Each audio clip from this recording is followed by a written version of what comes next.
In a communist society, it's he who wins gets the most toys. And so it's always a battle. And it's a battle between the different communists. And ultimately, the very worst, the most brutal ones, the most backstabbing, the most mass murdering ones are the ones that rise to the top.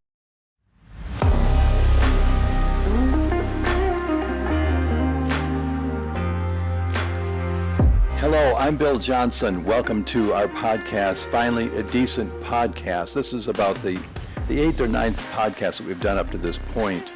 And so we're kind of still newbies on the block, but we're learning an awful lot. And one of the things that we can say is we've had some fantastic guests. You can find those guests at the various applications that are common to most of us. My guest today is a dear friend, Jim Simpson. He's an investigative reporter. He's a speaker. He's worked in the federal government, so he's got that perspective as well. He's known as a bold warrior, available by way of the Holy Spirit and God to speak truth into darkness.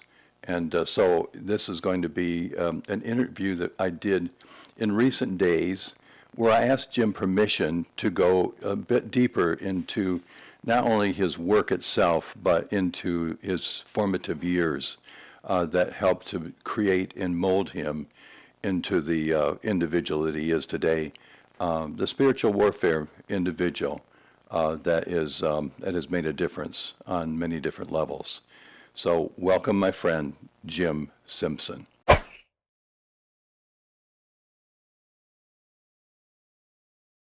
Hey, Bill. Great to be with you. Thanks for having me. Jim, I'd like to just, as I stated, I'd like to be able to get into a little bit of your background. I found that very fascinating. After we got to meet each other, of course, we both let down our hair a little bit. But you lost your dad at an early age. You came out of Connecticut, I believe, right?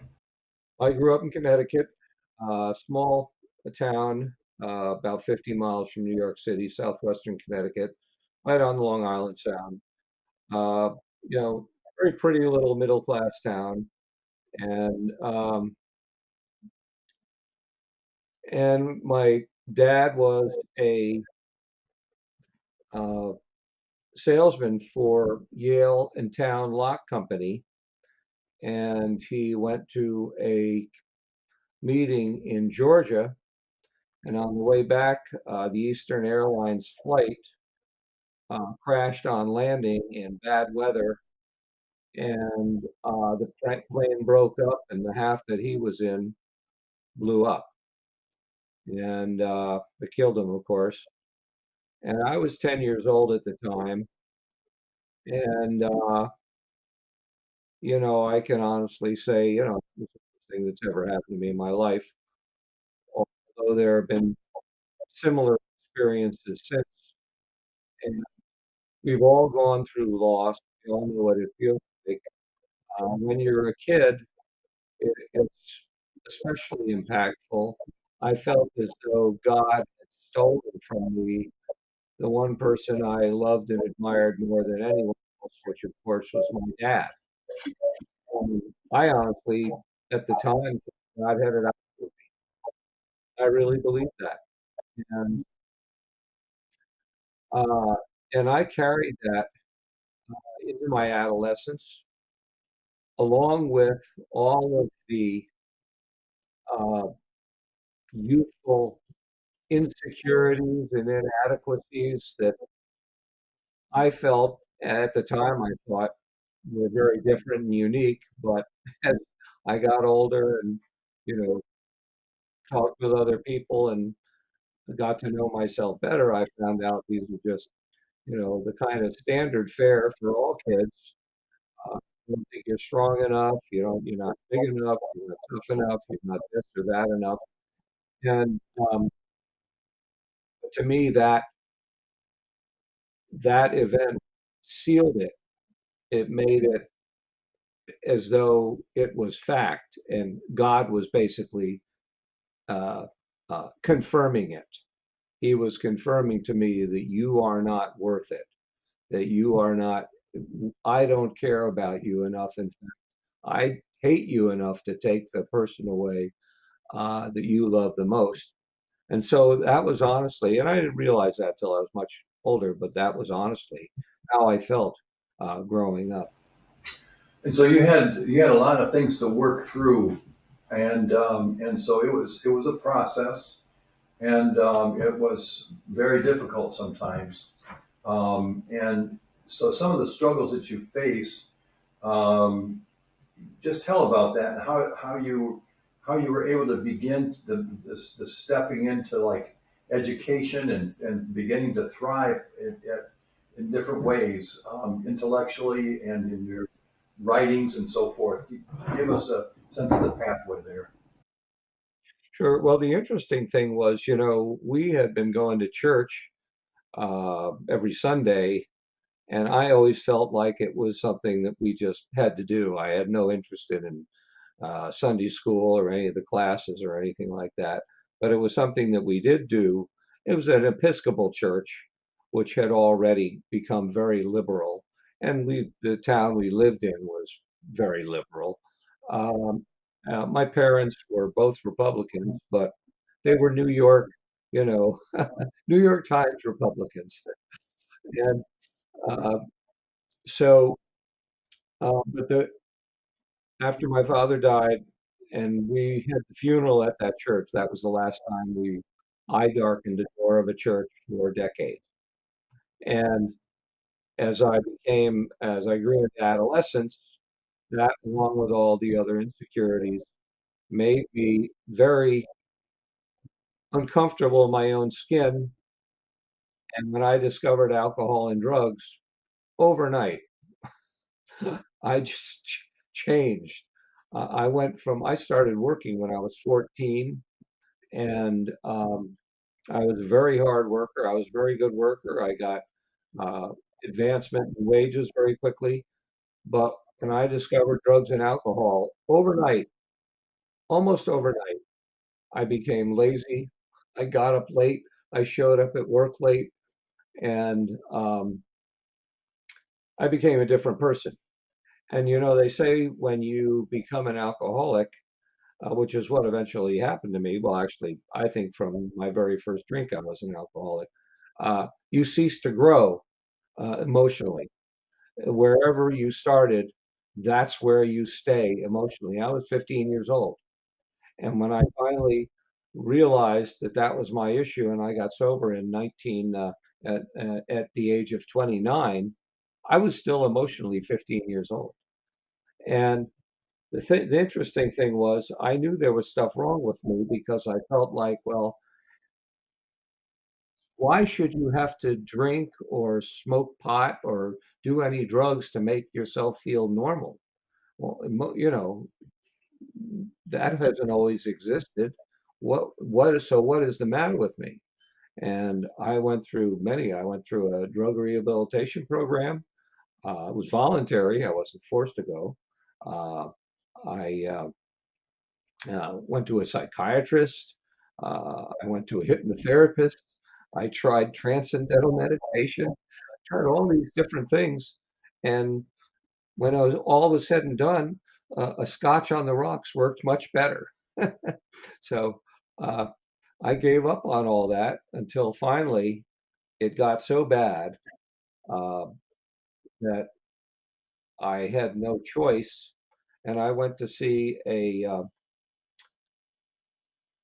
psychiatrist who most of your viewers might know is M. Scott Peck. He wrote a book called The Road Less Traveled, and his office was an hour away from my house. So I read his book and I thought this is the first time any of these supposed health self-help gurus have ever made any sense because he talked about taking personal responsibility, not blaming other people, growing up, essentially just, common sense stuff, right? And I said, oh, this makes sense. I'm going to go see him. So I went and talked to him for an hour and told him everything I was done. I didn't hold anything back. And at the end of it all, he said, well, you can keep coming to me for $100 an hour if you want, but the fact of the matter is, you're an alcoholic and your goal is to find God. And Uh, I said, well, I've tried everything else. What kind of hypocrite would I be if I wasn't willing to try prayer? So I tried it, and shock of all shocks, it worked. And it was like a revolutionary transformation on my whole attitude towards everything that took place over a period of 3 days. And in my mind, it was as astonishing as seeing a flying saucer. It was that much of a spiritual experience, if you will. And so from that time forward, I made it a regular thing to pray. And in the morning, I would say, "Dear God, help me to have a good day today, for everybody's sake." and and I would have a good day for everybody's sake, because normally, as an active alcoholic, I was a really obnoxious person. I was not fun to be around in any, even sober. I was not fun to be around. And so, but things changed for me very fast. I had gone through 2 years of college, scraped by. Uh, I went right back to college. I took economics courses, graduated with a degree in economics in 1 year, and the chairman of the department was impressed, and he offered me a full scholarship plus stipend if I would go to their terminal master's program. So I went through their master's program, and I did very well. And then he hired me to teach for a short while. So I taught at the University of Delaware after graduating. And then I went on, and my first career job, as it were. I mean, when I was drinking, I worked as a bartender, as a waiter, I was a landscaper, I was a house painter. I mean, any kind of odd job you can think of, I did them all. Uh, but nothing really of anything, any kind of substance. When I got my master's degree, the first job I had was with the Office of Management and Budget, which is the White House Budget Office. And I had been hired by the CIA to be an intelligence analyst in their Department of Economics. Um, but the clearance process took a year and a half. And, I just graduated from grad school. I was broke. I had no money. Uh, and so this job at the Office of Management and Budget came along, and I snapped it right up. And I really am grateful that I did, because I had read a lot of the stuff coming out of that department in the CIA, and frankly, without sounding too arrogant, I thought they were all a bunch of idiots. The stuff that they wrote was sophomoric, literally. And I got in arguments with the guy who would be my future boss on the phone numerous times because, you know, it was just, and I was very outspoken. I was not a shrinking violet at all. Once I went back to school and learned all this stuff, I became very, very strongly adamant about the field of economics and the conservatism that it necessarily leads you to if you honestly understand economics. Jim, that's really quite a journey, and that takes you up to about what, 29, or then if you're as you're working in the government there, that probably took you into the 30s, and so my one of Well, I was 35 when I started to work at OMB. Yeah, I was 29, and then I took a year off college to get sober, and then I was 30, and I had that. Uh, I graduated in 1983, so I was 31. Then I went to grad school for 2 years, so I was 33 when I got out of that. And then it was 2 years before I actually got a real. And then I taught for a year. So it wasn't till 1987 that I actually got a job. I was 35. So you've had an incredibly challenging years actually getting up to that point, and then having highly regarded positions. And I'm wondering what was happening with you in terms of developing a worldview. On the one hand, you had some faith background, but not real solid. I think you yourself would mention that. But you clearly were conservative, and you just must have been mulling lots of things over in your head in terms of what you were seeing in our country and in our government. Right. So give us a little. 'Cause we're going to work into talking about your books and some of your influence in those ways. Yeah, so what it was, you know, of course, I was fascinated with politics and history and all the things that were going on then, and there was a lot going on during the Reagan administration. You know, there was the Iran-Contra business. There was uh, the Robert Bork nomination. There were all these things, and you know, if you're a classically trained economist, you can't be anything but a conservative in terms of at least your fiscal outlook on things. Why is that, Jim? Well, because uh, free market capitalist economics, there's really only one kind of economics, and it's free market capitalism, and uh, everything else is a perversion of that. You know, economics is the study of how um, a society decides to distribute limited resources in the face of unlimited wants. Okay, and so you can, if you want to look at it that way, you take a communist country, and according to the theory anyway, a communist country takes the limited resources and then distributes it evenly to all of the members of that society. We know that nothing like that ever happens, but that's the theory, right? And in a capitalist society, um, uh, willing participants engage in mutually beneficial exchange of goods and services. So you hire me, and I willingly accept the job at the rate that we have agreed to do, or I provide a purchase, service, or a good that you decide that is worth your uh, money to pay for, so you purchase. Um, I always called I always called economics the science of survival because that's what it is. And the only kind of economics that prospers the society as a whole is free market capitalism. Communism does nothing of the sort. And the reason is, going back, it's the science of survival.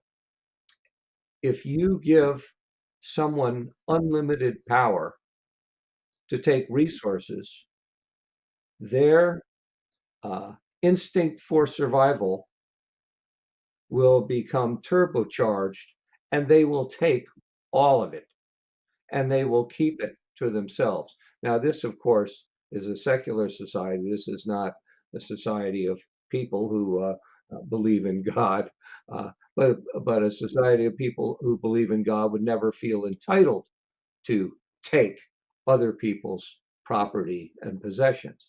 So the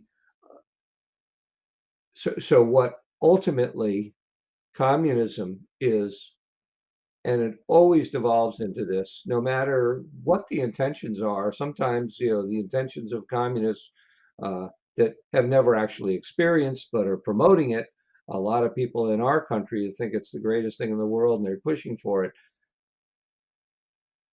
They don't realize that it inevitably always has to devolve into a kleptocracy where a few people at the top, who are the worst of the worst, uh, take all of the resources for themselves and then impose totalitarianism, totalitarian control on everyone else to secure that wealth that they have obtained uh, inappropriately. And so it always devolves into that.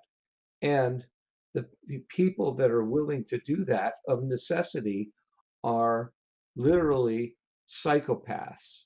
only people that are that evil, that brutal, that monstrous can rise to the top in a society like that because there's no structure, there's no universally accepted ground rules. In our country, the universally accepted ground rules are supposed to be anyway, are the US Constitution and the Bill of Rights and the rule of law that came out of them, which clearly defines what we can and what we can't do. In a communist society, it's he who wins gets the most toys. And so it's always a battle, and it's a battle between the different communists. And ultimately, the very worst, the most brutal ones, the most backstabbing, the most mass murdering ones are the ones that rise to the top, and everybody else follows along or else. And that's inevitable simply because of uh, the survival instinct of people that goes wild when unconstrained. And so I realized that in 1987, I read Robert Conquest's um, The Great Terror, which was Stalin's mass terror when he killed 20 or 30, 40 million of his own people. Um, Jim, and I interrupting you. read that. Jim, and so Yeah. you, that was 1987, and how many years had you already worked in the government at that point? Well, that was while I had not gotten a job in until late September of '87, and in '86 I went on this 1 year solo investigation to find out what the attraction was of communism. Because here we had the Nicaraguan Contras and the Sandinistas battling it out. We had all of these battles in Central America, and all these people willing to die for this communism. I'm like, why on earth would anybody want to rule or be part of a communist country or help it? And so I wanted to find that out, and I spent a year researching it. And during this time, one of the last parts I was reading Robert Conquest's book, and it all hit me. I had an epiphany, and I didn't sleep for 3 days because I realized right at that time that that's what the communists were doing in our country. That's what the thing, all the stuff was happening in our country was was happening under the surface, underground, uh, by the communist movement. And the communist movement had, I already realized, penetrated major parts of the federal government and the Congress and the executive branch. Jim, so as this was occurring, you apparently were getting fire in your belly. Maybe you didn't really understand it, but It, I'm just wondering what that looked like in terms of your career thinking or your thoughts. It's like you had. It sounds like you had righteous indignation, and we're trying to figure out absolutely, what to do with that. So, what did absolutely. that look like? Well, I was very outspoken, and I was very outspoken at work. Um, and But there was very little I could do actually at work other than my job because it was a sensitive political position. I wasn't political; it was career, but it was directly under, the director of OMB, who was a political appointee under Reagan, and his name was Jim Miller. He was from Virginia. I got to actually know him personally, a really nice guy. And then the program directors for the different programs within the Office of Management and Budget underneath him. Uh, and They were all political. And so I couldn't really say anything publicly. I wanted to write what I had realized, and I mean, it would just come popping. I would sit at my desk and write articles and pound away furiously at my desk on my keyboard for an hour or two before somebody came in and said, "You got to do this, or you got to do that." And of course, it was stuff I set aside. I never published it because I couldn't. right? It would it could embarrass or cause problems for the administration, and I couldn't do that in that position. We were supposed to stay strictly nonpartisan, and but it was my way of getting my frustration out. And I actually wrote the outline of a book, and that book was published last summer in September. But the outline of this book was actually written in 1987 when I had my epiphany about what is going on in this country, because I knew even then that um, this was what was going on, that we were being slowly subverted from the inside by the international communist movement led by the Soviet Union and communist China. So there you still were sitting in that seat, and it was still a number of years before you wrote this book, and we know you wrote other books. But so you had this desire inside of your body and your heart. You eventually got out of that position with the Office and Management, and was OMB stands for Office of Management and Budget, right? And so you left there. Did you were you able to land a position that allowed you to unfold that which you had recognized, or did that take a number of years, did you have to do basically freelance writing? Yeah. Well, what happened was I was trying to express myself, and OMB would let you have a private business. You had to uh, get their okay. You had to tell them exactly what you were doing, and you had to get their okay, and you had to show what hours you would be working, and that it wouldn't interfere with your regular job at OMB. So I started a T-shirt business, and it was called Speak Out Now, Outfitters for the Politically Incorrect. And I made the very first politically incorrect T-shirt, and it just said politically incorrect along the front with the IN underneath in day glow orange. And and on the back it said free minds, free markets, free society. And people would come up to me in the street and they'd say, "Where do you get that shirt?" And I said, "Well, I make them." I said, "Well, where can I get one?" And I'd say, "Well, here, I have a bag. Put your money where your mouth is. $20. Here it is." And so I was making the shirts, and then I started to make companion coffee mugs with them. And I have to tell you, Dan Quayle has one of my shirts. Rush Limbaugh got a 3X size of one of those politically incorrect T-shirts. Newt Gingrich has a shirt. Even Pat Buchanan has one of those shirts.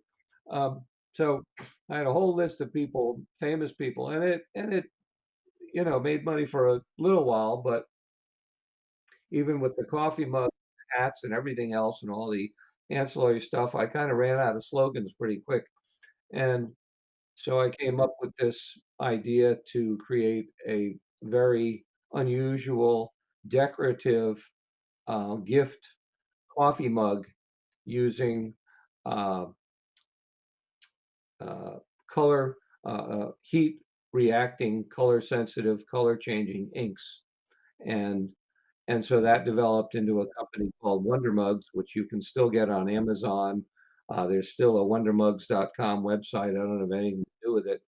But there was the first one we did was a Christmas tree. When you pour in a hot drink, the lights on the tree light up. And it was a huge hit, and by the end of 1994, when I first came up with the first two designs, it was in 500 stores around the country, and then in Belk Store Services, and in Strawbridge and Clothier, which is no longer a department store, but it was a big one then, Philadelphia based. And so I really got into the idea of being an entrepreneur. I still had that fire in my belly, and I was still doing research on my free time, but I wanted to try my hand at being an entrepreneur, and I figured I may have a few years to do that before the communist takeover. So I figured I'd try to get wealthy first, and it was modestly successful. But after 9/11, I felt like I could not restrain myself any longer. I felt like I really had to say what I already had known, what I had learned, what I had researched. So I began writing, and I very quickly got a following. But of course, all my writing, if you recall back then, that's was the start of the blogosphere. And I had a blog called Truth and Consequences. You can still find it. Um, and I wrote dozens of articles for that. I wrote for David Hackworth's. And Jim, just to interrupt you for a moment here. So were you still working in the government? No, no, I'm sorry. What happened was in 1993, first of all, Clinton came in. I didn't really want to be doing what Clinton wanted me to do. But even if I did, my T-shirt and mug business was taking off so fast. I was spending more time with that than I was at work. And I figured, well, maybe I ought to just let it go. And so I left that and struck out as an entrepreneur. So I left the government in 1993, and I didn't look back. So you were living off from your sales then of your entrepreneurial Living off the sales, actually, I had built up such a good credit rating as a bureaucrat, you know, paying all my credit cards on time. I had tens of thousands of dollars in, credit line that I hadn't used. The credit card companies became my unwitting venture capitalists. I borrowed a lot of money on credit, and I paid myself that way. I paid my rent that way. I mean, yeah. So it got kind of crazy. I went into debt, and I didn't become profitable for 5 years. So it was difficult. There were a lot of sleepless nights, and a lot of ways to discover how to handle stress, shall we say, without resorting to my old standby, which was alcohol. hmm So Jim, then you began to you were with you began to do write some articles then, or you were is how what were you doing for your making money then? Was that what you were relying on? I was still doing the mug business. I was still doing the mug business. I met my future wife in 1996 when I was doing the mug business, and we got married in 1998, and we had our first daughter. And then at this point, I was 46 and she was 41, and we wanted to have more kids, but we couldn't because she was frankly too old. And so we adopted um, we adopted a child from Guatemala, and so we had two children, and that was in 2001. And I kept my business until 2005. But my wife worked as an attorney. She had a very high-paying job, and she urged me to stop working and just stay home with the kids. And the the mug business, took a turn for the worse through no fault of my own, but they moved the facility down to Texas, and the people running the Texas facility really, really botched it up. Uh, they changed the whole way of producing the product, and the quality declined significantly. And I couldn't get them to change, and I tried. I called them. I couldn't even reach them on the phone. So I finally told the owner of the company. I said, "Look, I'm not going to do this anymore. You guys can have it." And I walked away from it. And I just began writing when I wasn't taking care of the kids. As a stay-at-home dad, I was doing a lot of writing, but it was once again all for free. And then I began writing for American Thinker. And in 2008, I learned about the Cloward-Piven strategy and wrote an article called Barack Obama and the Strategy of Manufactured Crisis, which went more viral than probably any other article up until that point in any event. It was millions and millions of people read that and reposted it. My name was on the first 3 pages of Google. Uh, Glenn Beck contacted me, or his producer contacted me. They wanted more information. I wrote a series of articles on it. And of course, I didn't even claim credit for it because um, it was actually David Horowitz, who recently died, unfortunately. Uh, he had written about the Cloward-Piven strategy on his website called Discover the Networks, which is a really good resource if you want to research anything about the left. Go to Discover the Networks and just type in a name or a organization name, and it'll pop up, and all kinds of things show up. And I just stumbled upon that one day, and for him, it was just another typical leftist strategy. Wasn't a big deal for him. He just had it out there, and they'd probably been out there for a couple of years, but nobody paid attention to it. But to me, it was an epiphany. So I wrote an And article about it. in short, because that is a huge issue or matter, explain that as succinctly as you can. Sure. Richard Cloward and Frances Fox Piven were a married couple of sociology professors working at Columbia University while Obama was going there, by the way. And they came up with this article in 1966 called The Way to the Poor, How to End Poverty, or a method to end poverty.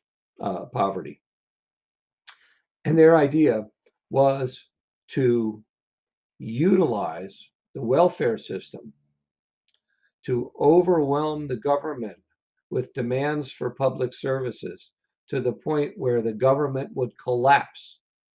And after the government collapsed, they could then propose their solution, which of course would be socialism. And they were both Trotskyite communists. They called themselves democratic socialists, but there's no such thing. They helped found the Democratic Socialists of America, which is the largest communist organization in the country, bigger than the Communist Party USA, but it hides under that democratic socialist mantra, which is totally false.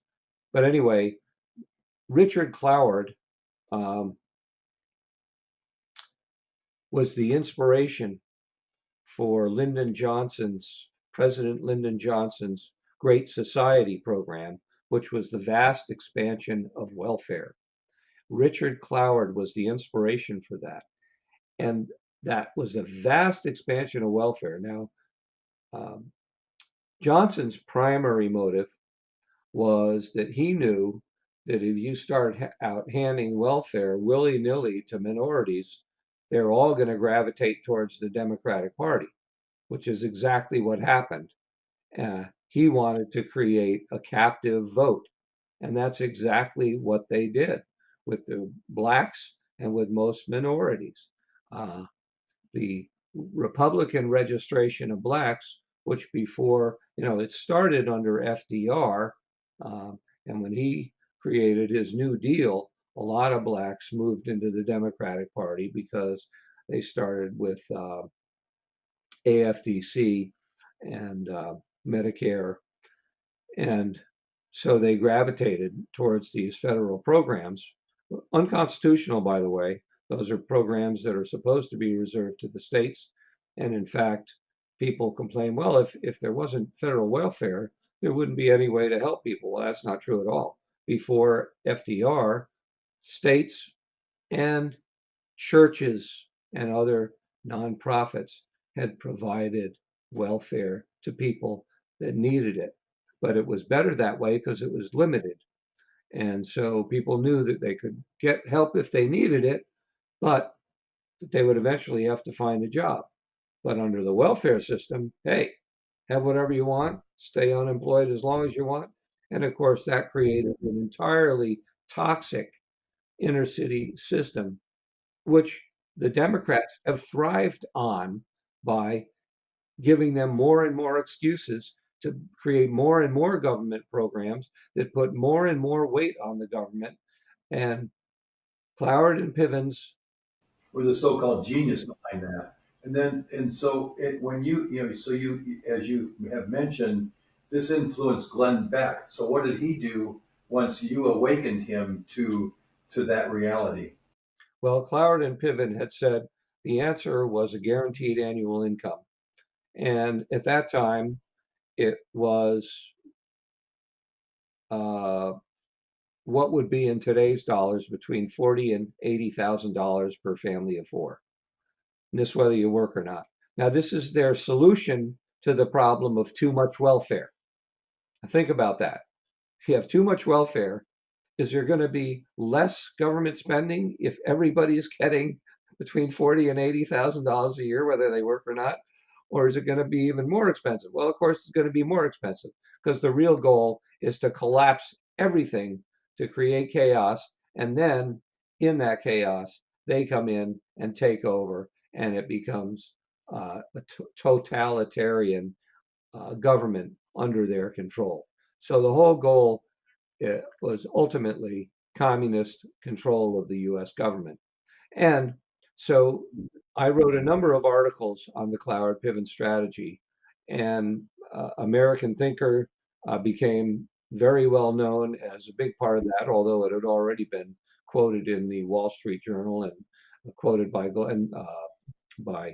Rush Limbaugh and others. Mark Levin used to read my articles on air. And that was back in 2009 when all this came out. Glenn Beck's producer contacted me and they wanted my materials. I gave them my materials gladly. And they had been interviewing people, and I thought they were going to interview me. They ultimately decided not to, but they used my materials as to create a whole series of shows, and then did some more of their own research to even beef it up further. Um, to create a whole series of shows on the Cloward-Piven strategy. So Jim, how long did you ride that? How long was that a major aspect of your influence? Not to say that it still isn't from your hand in a very real way, but how long was the vitality in that? Yeah, well, that was around 2008, 2009, and my family got caught up in the whole financial crisis, the collapse, the housing collapse at that time, and we well, I had to quit everything and just and go back to work. And I mean, uh, I started catering and bartending again. I started doing whatever kind of work I could find just so that we could stay in our house and pay the bills. And so I basically had to give up my writing right at the point where if I had continued, I probably would have gotten well known enough to be hired somewhere and turn that into a living. But as it stood, I had to just drop it all and get just find what work I could find.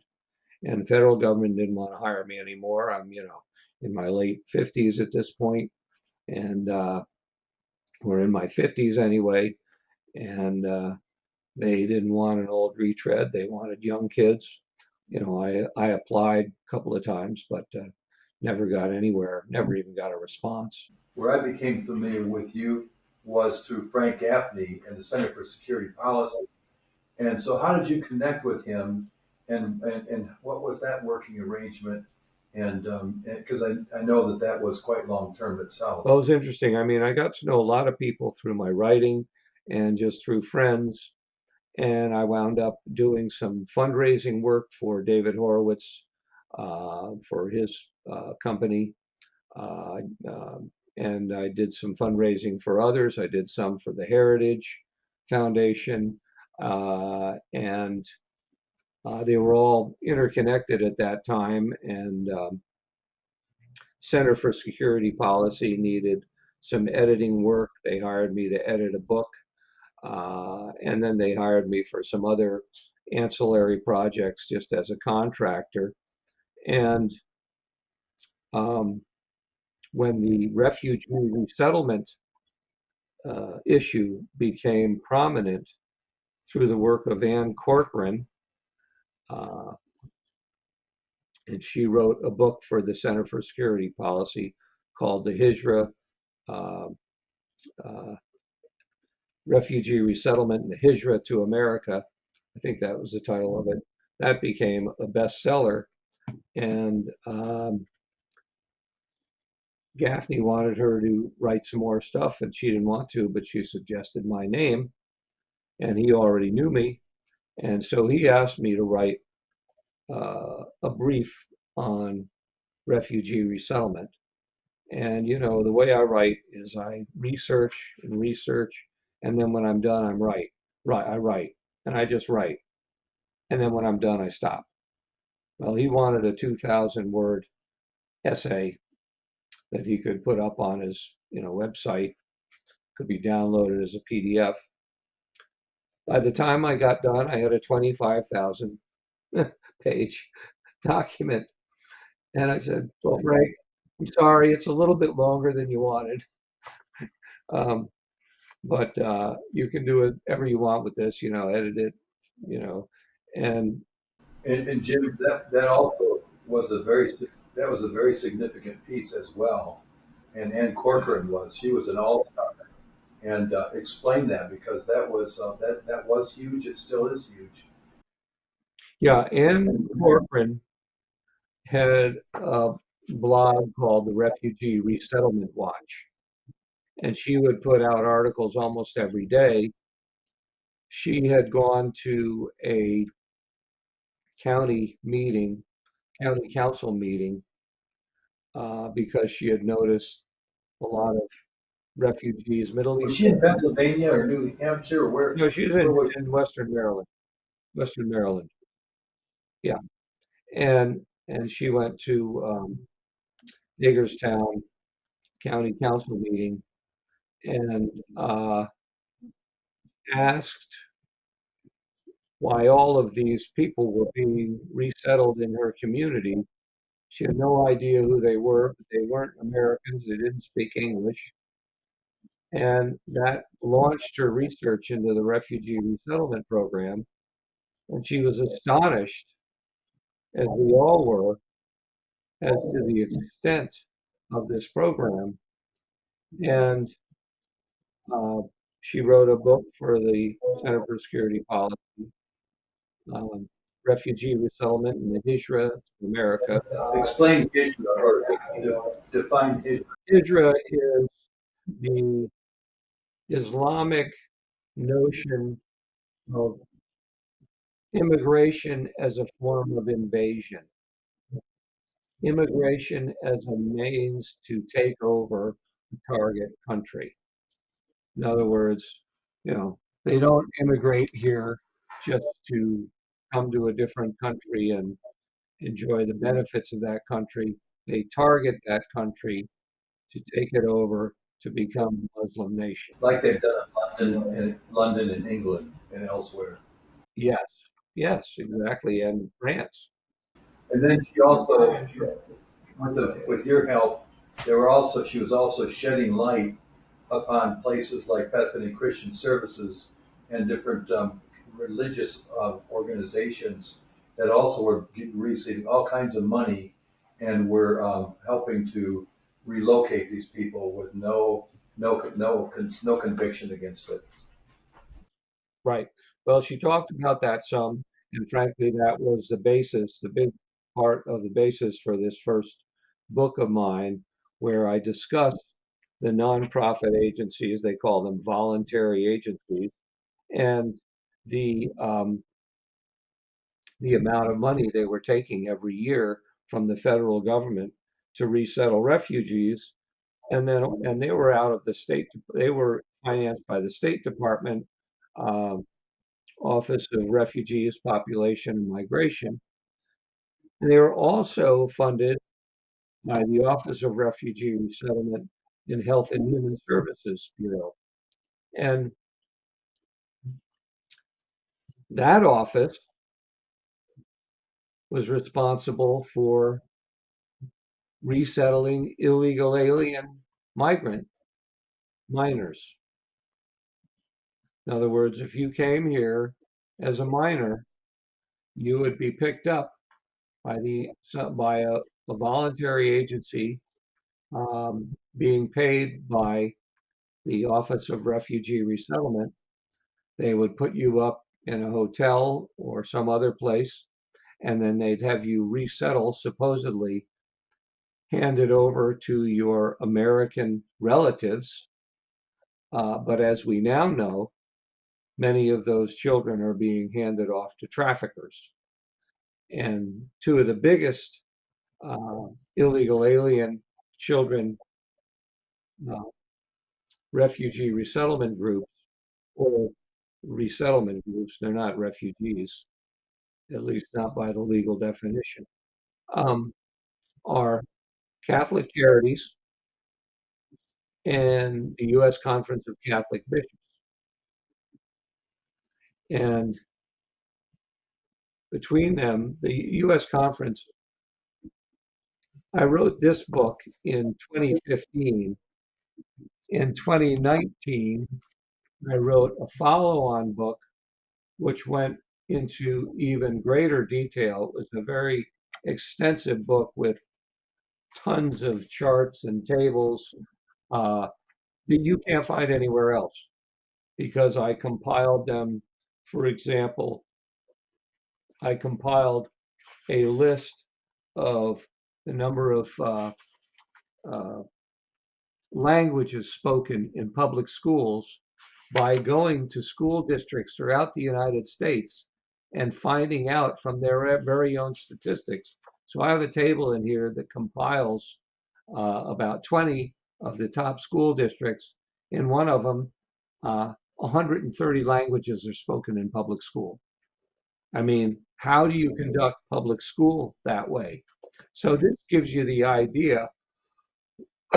The subtitle of this first book was Refugee Resettlement, Refugees or Red Green Axis, Refugees, Immigration, and the Agenda to Erase America, which is basically what the idea is. You bring in people from all over the world of different cultures, uh, different languages, and the more people you bring in, the more that dilutes the uniqueness of American society and culture.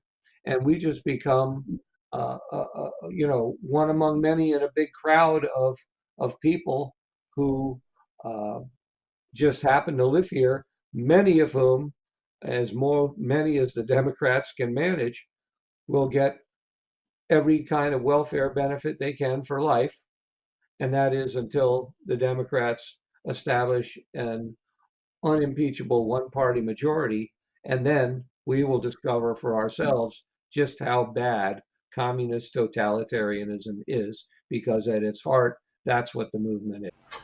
And Jim, you are actually the one that coined that term, the red-green axis.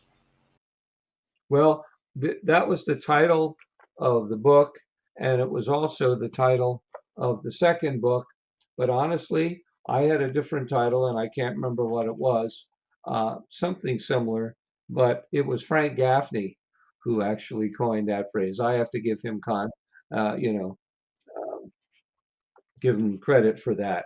Um, but this was the second book. It was published in 2019, while we had a huge number of illegals coming across, but nothing like what happened afterwards.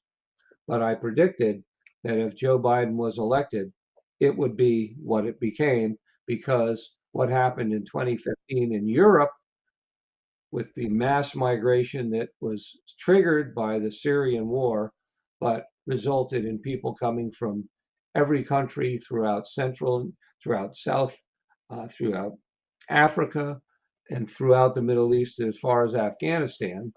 Um, that was a um, that was a warm up. That was a practice for what was going to happen here. Jim, you've really been quite a prophetic voice when when you just consider these things that we've been talking about here.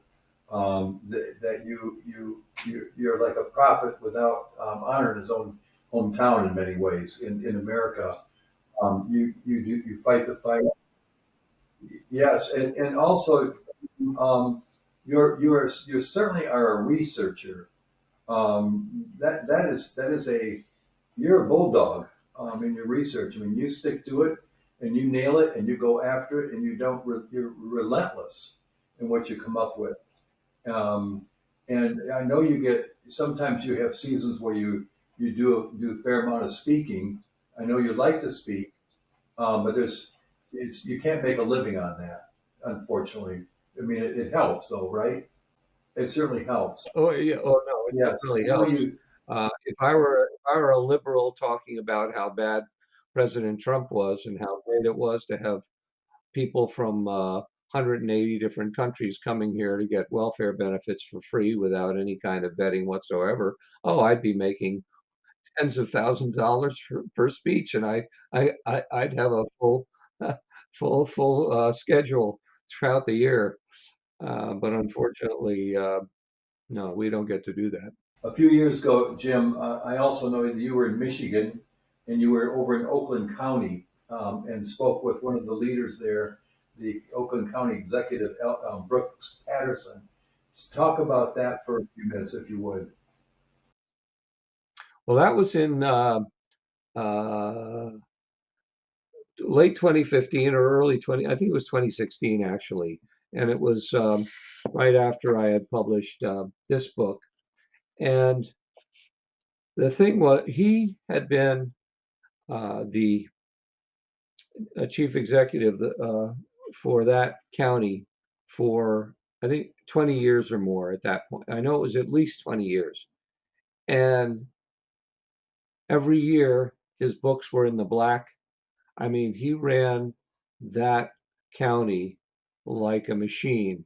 It was an example for the rest of the state and frankly for the nation as to how to run a county, a government. And and he was beloved. He really was beloved. And he had no problem getting reelected. Well, a couple of friends of mine who lived there at the time, they both moved out since, but they arranged, excuse me, a meeting with Brooks and myself and these two other guys. And I did a short PowerPoint presentation for Brooks based on this book.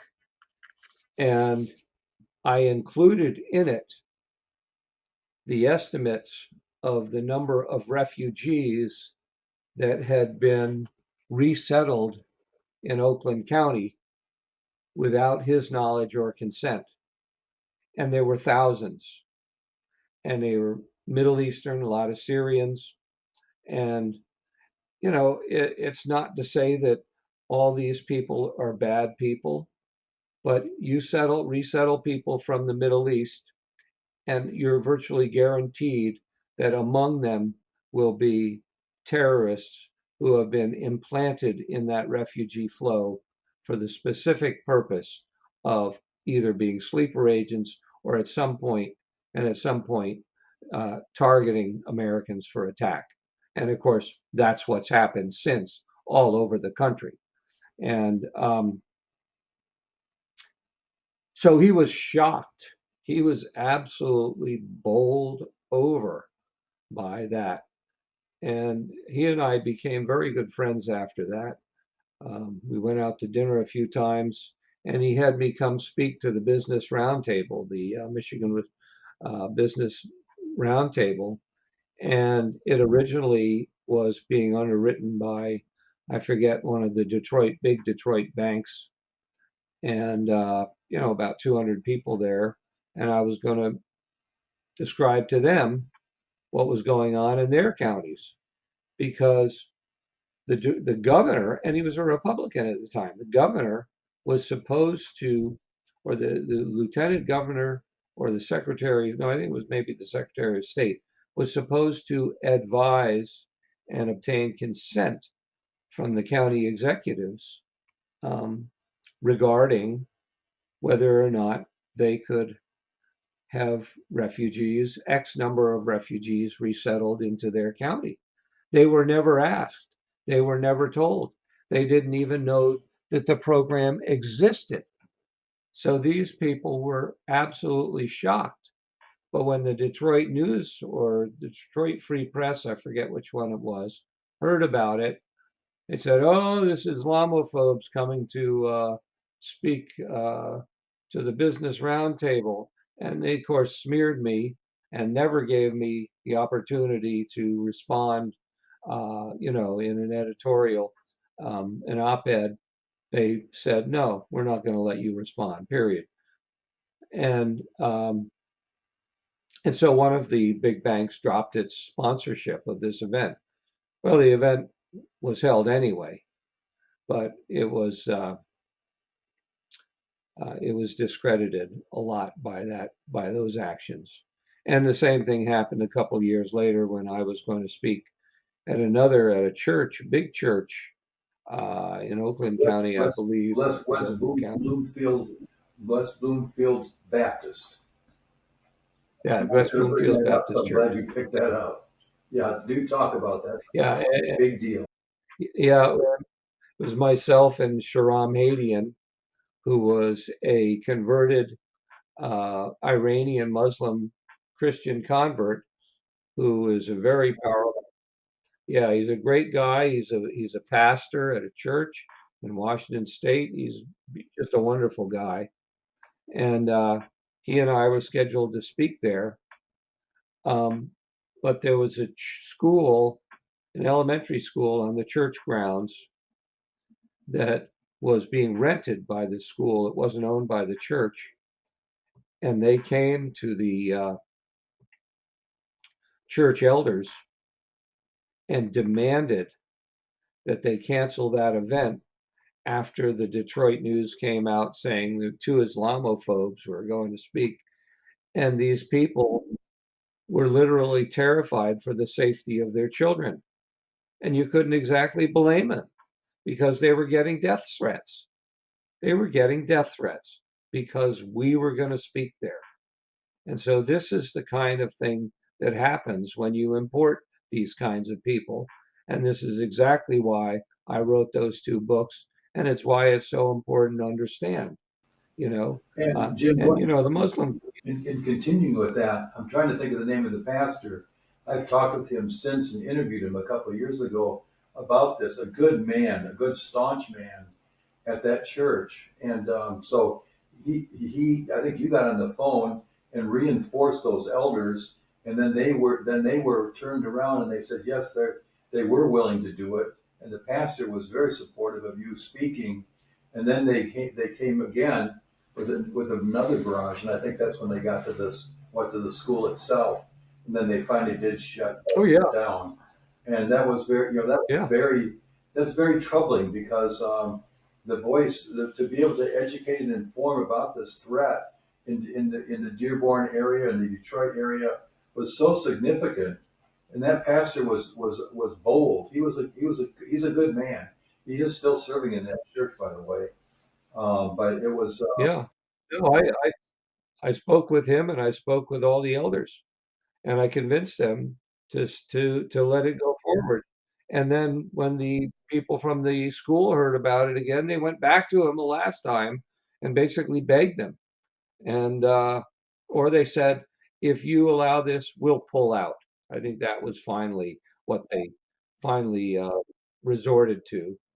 And they had received threats.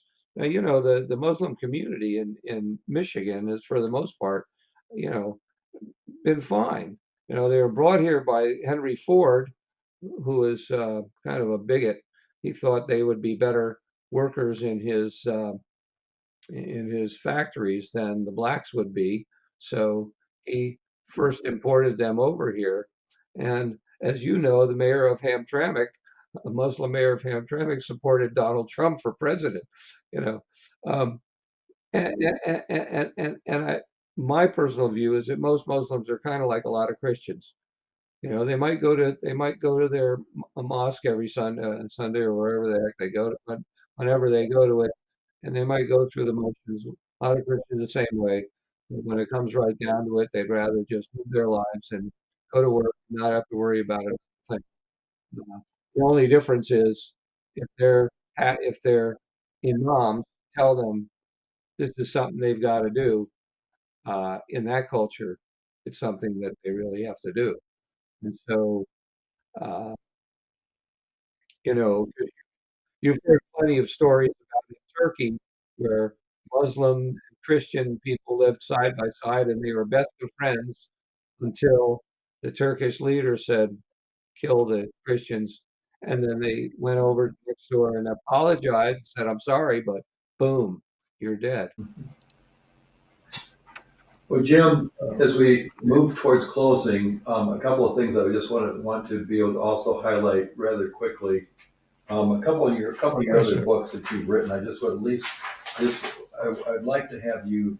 I'm going to give you the titles, and then you just give a couple of them you already have. The Red Green Axis. Um, you haven't said anything about one of your most popular books. Who was Karl Marx? The Men, the Motives, and the Menace Behind Today's Rampaging Left.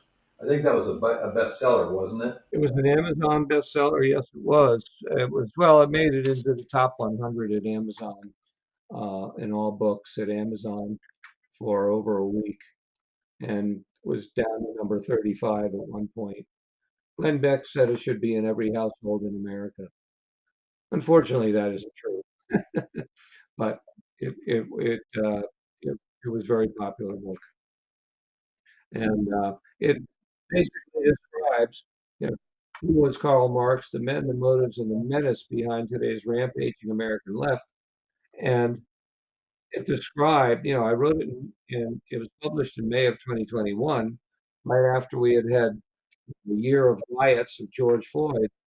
And I explained where all that stuff comes from.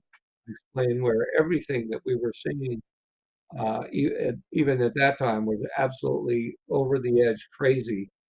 Um, I explained who came up with the various strategies to bring this toxic environment into our country and then turbocharge it. And that's all very well and succinctly described in the Who is Karl Marx book. And then in Manufacturing Crisis, I go much deeper into all of it and talk about everything that's happened since. Uh, we're talking about global warming, you're talking about genderism, you're talking about welfare, you're talking about inner city crime, all of these things. And And it's, so and it's broad really and it's on and on. it's not a huge volume either. I mean, it's very readable. It's very understandable, and it's well documented, as all your books are. Another book, though, your most recent book, um, and and this was very recently. You were on the Mark Levin show. I've got my copy Yep, here too. You're on the yep. Mark Levin show, and I listened when I knew you were going to go on. I made sure to listen, and he sang your praises.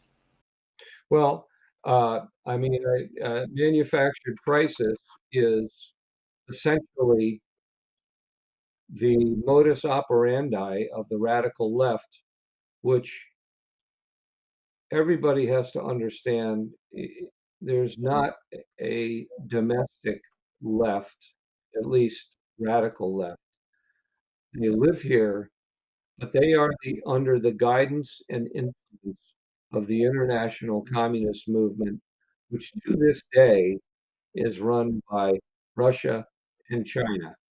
China has taken on a prominence in recent years because it's been very effective at penetrating our society at all levels, uh, stealing our intellectual property, uh, you know, sending thousands of their kids to American universities for the specific purpose of learning the latest technology and then taking it back to communist China so they can apply it to their military hardware and tactics and things and know what we're doing at the same time.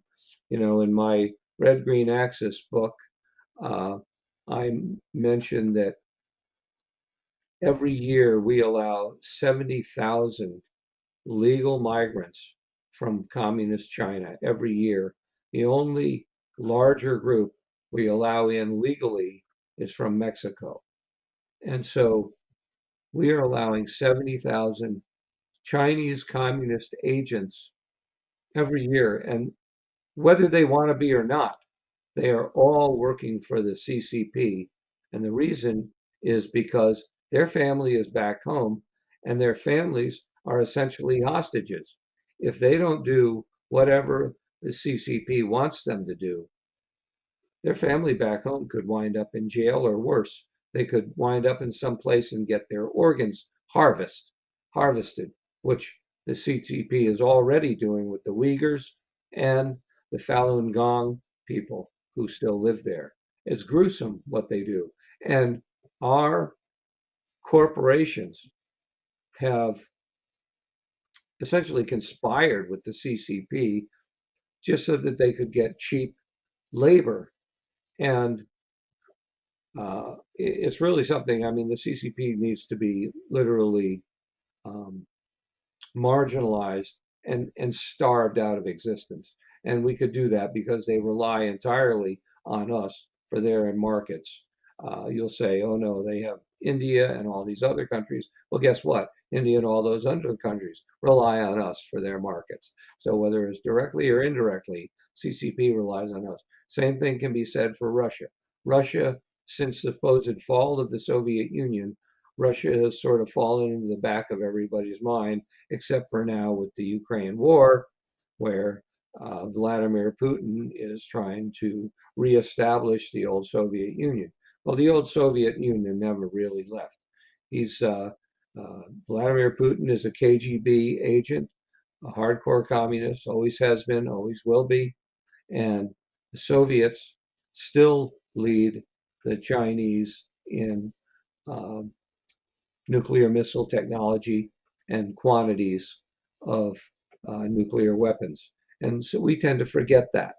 Um, and we don't know, honestly, the kind of progress that they've made in different kinds of offensive and defensive weapons because we've taken our eyes off the ball. We're now focused on Red China. But I guarantee you, so the Russians, the Soviet Union, have continued to build, improve, and deploy newer and newer ICBMs, as well as countermeasures, uh, satellite killers, and all kinds of other things that we don't even begin to know anything about. And we ceased caring after the supposed fall of the Soviet Union, which was really a complete sham. It was designed for us to lower our guards. Well, you can see why Glenn Beck and Charlie Kirk and Mark Levin have turned to you because you are a deep and significant investigative researcher and reporter.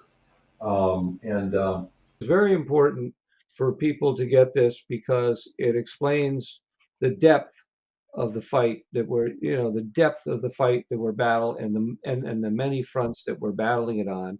But it also provides the largest chapter is what is to be done. What are the conclusions? What can we do?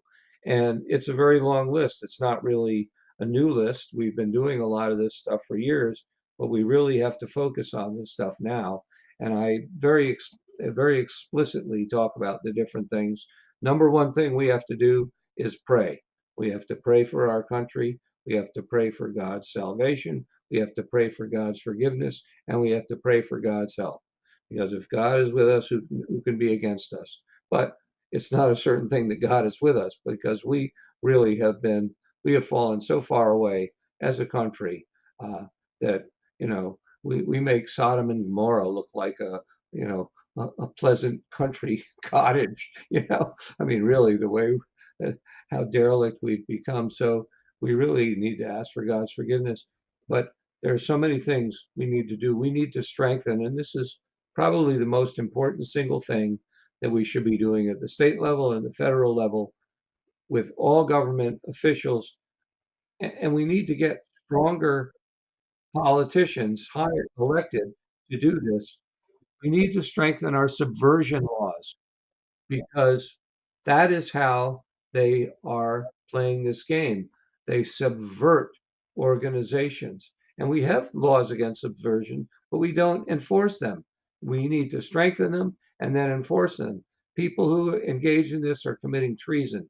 They should go to jail or face capital punishment for what is essentially an attempt to murder an entire society. Yeah, well said, Jim. And what would be the best way of ordering your book and then give your contact information too? Sure, sure. The easiest way is to just go to crisisnow.net, crisisnow.net. That's my website. And if you click on the picture of the book on that page, you just click on this picture, it'll send you right to Amazon where you can order the book.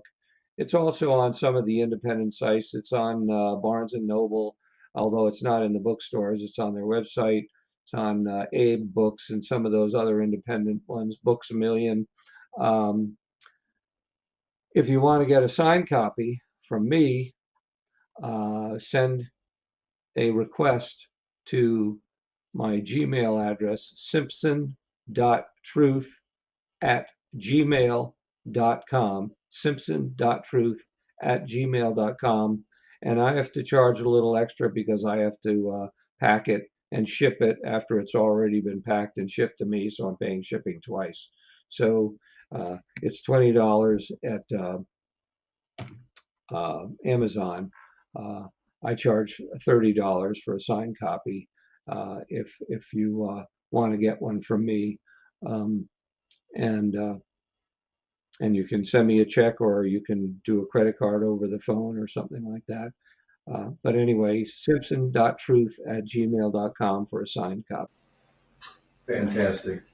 Jim, you're a great blessing to me personally, and I'm thankful you've given us this much time.